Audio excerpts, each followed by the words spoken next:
दिव्य लोक ले जाने वाली नीरजा यक्षिणी साधना। नमस्कार मित्रों, दैविक शक्तियां चैनल पर आप सभी का एक बार फिर से स्वागत है।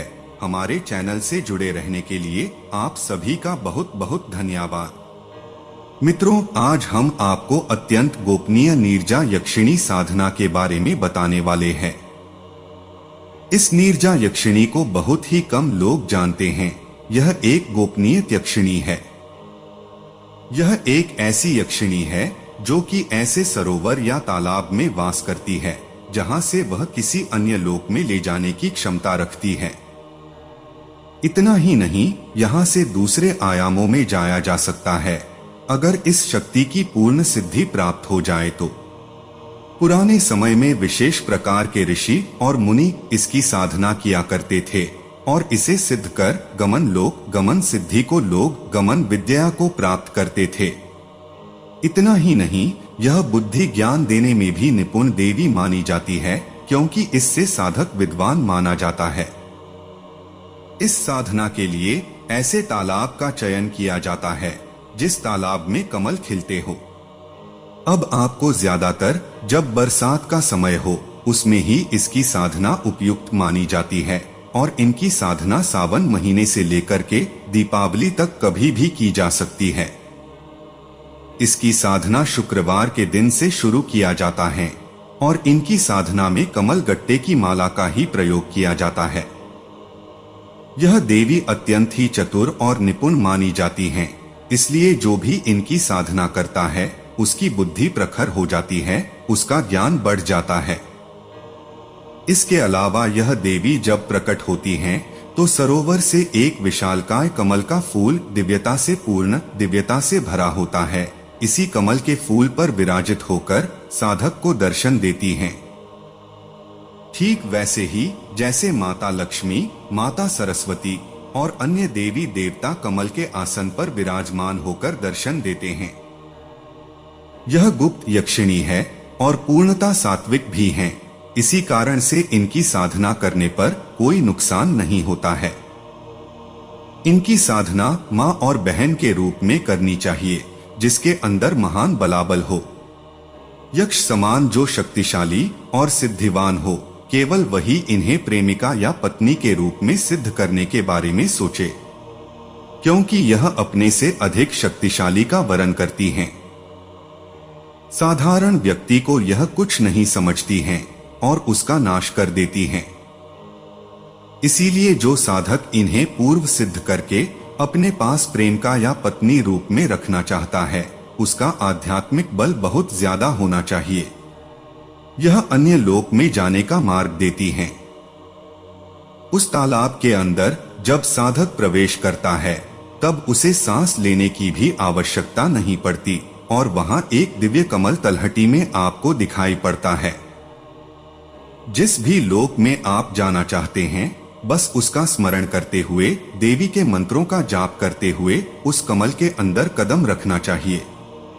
इसीलिए यह साधना अत्यंत दुर्लभ और देवलोक तक ले जाने वाली मानी जाती है। इसकी साधक मृत्यु के उपरांत देवता बनता है और यक्षराज कुबेर के साथ सुख का भागी बनता है। वह देवलोक में, यक्षलोक में देवता बनकर निवास करता है और जब तक उसके पुण्य समाप्त नहीं हो जाते तब तक वह पृथ्वी पर दोबारा जन्म नहीं लेता है। इसीलिए इस साधना को बहुत ही उच्च कोटि की साधना माना जाता है। लेकिन जैसा कि हम जानते हैं, जो भी सात्विक साधना होती हैं, उनकी अधिकतर ज्यादा तपस्या करनी पड़ती है। चलिए अब आपको साधना के विषय में बताते हैं। इस साधना में साधक को सावन महीने में भगवान शिव की वंदना करने के पश्चात यक्षराज कुबेर की साधना करना होता है।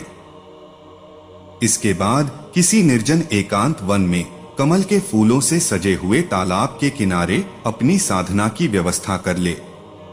वहां पर एक कमल के आसन पर विराजित देवी का चित्र अथवा मूर्ति बनाकर स्थापित करें। चित्र पीले रंग का होना चाहिए। उनके सामने शुद्ध घी का दीपक जलाकर और रोजाना रात्रि के प्रथम पहर शुरू होते ही रात्रि के अंतिम पहर तक लगातार 6 माह तक साधना करें। इन 6 महीने के साधना के मध्य में देवी किसी रात्रि अचानक से प्रकट हो जाती है। यह देवी माया दिखाती हैं और विभिन्न प्रकार से साधक की परीक्षा लेती है। अगर साधक इनकी साधना में पूरी तरह सफल हो जाता है और इनको प्राप्त कर लेता है, तब साधक से पूछती है कि मैं तुम्हारी कौन हूँ।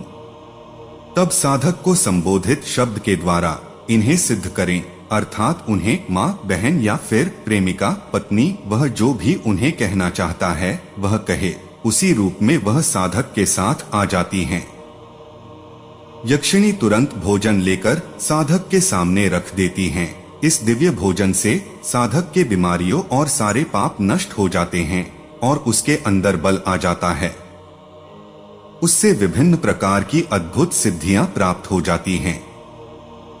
जब साधक इन्हें प्रेमिका कहता है तो उनके साथ में वहां पर बहुत सारी यक्ष कन्याएं प्रकट हो जाती हैं और वह आकर प्रेयसी बन जाती है। साधक की प्रेमिका बनकर वह उसके साथ रमण करती हैं, साधक को संतुष्ट रखती हैं। साधना के समय रक्षा सूत्र अवश्य ही बंधवा ले। इस रक्षा सूत्र को अपने गले अथवा हाथ में बांध कर रखें। यह देवी यक्षिणी रक्षा सूत्र होता है। जब भी आप रक्षा सूत्र पर हाथ रखकर इनके मंत्र का उच्चारण करेंगे, आप कैसी भी परिस्थिति में, जहां भी आप परेशान हो और आपको देवी की सहायता की आवश्यकता है, तो ऐसे में 7 बार मंत्र उच्चारण कर लेने देवी साक्षात वहां प्रकट हो जाएगी और आपकी हर प्रकार से रक्षा कर आपके कार्यों का संपादन करेंगी। देवी तुरंत प्रकट होकर जो भी आपकी समस्या है उसको हल कर देती हैं। साधक अगर इन्हें पत्नी रूप में पुकारता है तो यह तुरंत ही आपके हृदय में प्रवेश कर जाती हैं। जोरदार बिजली का झटका साधक को लगता है और तब साधक को सारी दुनिया के दृश्य दिखाई देने लगते हैं। ऐसा साधक किसी को भी देखकर उसका भूत भविष्य वर्तमान भी बता सकता है। वह जिसे देख लेता है उसका सब ज्ञान उसे हो जाता है। आसपास विचरने वाले भूत, प्रेत, बेताल, देवी देवता, यक्ष, गंधर्व, किन्नर सभी को वह खुली आंखों से देख सकता है और उनसे वार्तालाप कर सकता है। इतना ही नहीं, वह सरोवर सिद्ध हो जाता है। इसी कारण से जब वह उस सरोवर में प्रवेश करता है तो वहां एक दिव्य कमल प्रकट हो जाता है और साधक को जिस भी लोक में जाने की उसकी इच्छा होता है वह उस लोक में पहुंच जाता है। वहां घूमने के पश्चात वहां से जब उसे वापस आने की इच्छा मात्र से वहां पर पैर रखते ही वह वापस सरोवर के माध्यम से पृथ्वी में वापस आ सकता है। देवी अर्धांगिनी रूप ले लेती हैं, अर्थात जिस प्रकार अर्धनारीश्वर भगवान शिव दिखाई पड़ते हैं वैसा ही साधक हो जाता है। साधक देवी की सारी शक्तियों का उपयोग कर सकता है, लेकिन इन्हें पत्नी रूप में साधना बड़ी कठिन मानी जाती है और बिरला ही कोई साधक इन्हें सिद्ध कर सकता है। ऐसे में साधक को ज्यादातर इन्हें माँ अथवा बहन के रूप में सिद्ध करना चाहिए और जब साधक इन्हें पुकारता है तब शक्ति अवश्य ही प्रकट होती है। माँ के रूप में यह अतुलनीय प्रेम देने वाली, वात्सल्य से भर देने वाली देवी के रूप में प्रकट होती हैं। इस प्रकार इनकी शक्ति के माध्यम से साधक धन, वैभव, संपन्नता इत्यादि प्राप्त कर सकता है। क्योंकि उसकी बुद्धि प्रखर हो जाती है, उसका ज्ञान काफी उच्चता प्राप्त कर लेता है। देवी के मंत्र को सर्वथा गोपनीय रखने को कहा गया है। इसका जो मंत्र है वह केवल उसी साधक को दिया जाता है जो साधक इस साधना को करने के लिए पूरी तरह से सहज हो, जिसके पास 6 महीने से लेकर 2 से 3 वर्ष का समय हो। साधना के लिए घर बार छोड़कर एकांत में स्वयं भोजन बनाकर सरोवर के किनारे सिद्धि करना होता है। वही साधक इस साधना को प्राप्त कर सकता है और इसका गुप्त मंत्र अपने गुरु से प्राप्त कर सकता है। ऐसे साधक इस साधना को अवश्य ही सरल भाव से कर सकता है। यह साधना सात्विक मानी जाती है। इसकी साधना से करने से यह देवी मोक्ष प्राप्ति में कभी भी संकट उत्पन्न नहीं करती, बल्कि स्वर्ग इत्यादि उच्च लोकों को देने वाली मानी जाती है। इसलिए इस साधना को अगर कोई करना चाहे तो अवश्य ही कर सकता है। इनकी कृपा इनकी विधिवत साधना से ही प्राप्त होती है। साधना का विधान बहुत सरल है, जैसा कि मैंने बताया है। इसके अलावा और कुछ भी करने की आवश्यकता इसमें नहीं होती है। विधान को गोपनीय रखने को कहा जाता है और किसी भी ऐसे व्यक्ति को कदापि यह मंत्र नहीं देनी चाहिए जो इनका दुरुपयोग करे। मंत्र गुप्त रखने के पीछे एक कहानी है।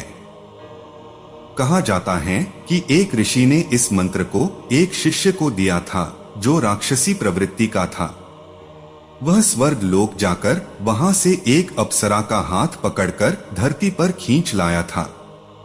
अप्सरा वापस नहीं जा पाई और उसने देवी देवताओं को पुकारना शुरू कर दिया।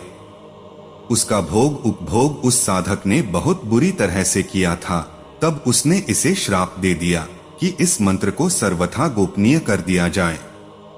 और इसके बाद वह एक देवता की मदद से वापस स्वर्ग लोक चली गई थी। इस व्यक्ति को कोढ़ उत्पन्न हो गया था। सारी जिंदगी भर यह कोढ़ रहा। इसलिए कोई भी साधना का उद्देश्य गलत नहीं होना चाहिए। इस प्रकार निर्जा यक्षिणी की साधना की जाती है। अगर आज का वीडियो आप लोगों को पसंद आया है तो लाइक करें, शेयर करें और चैनल को सब्सक्राइब करें।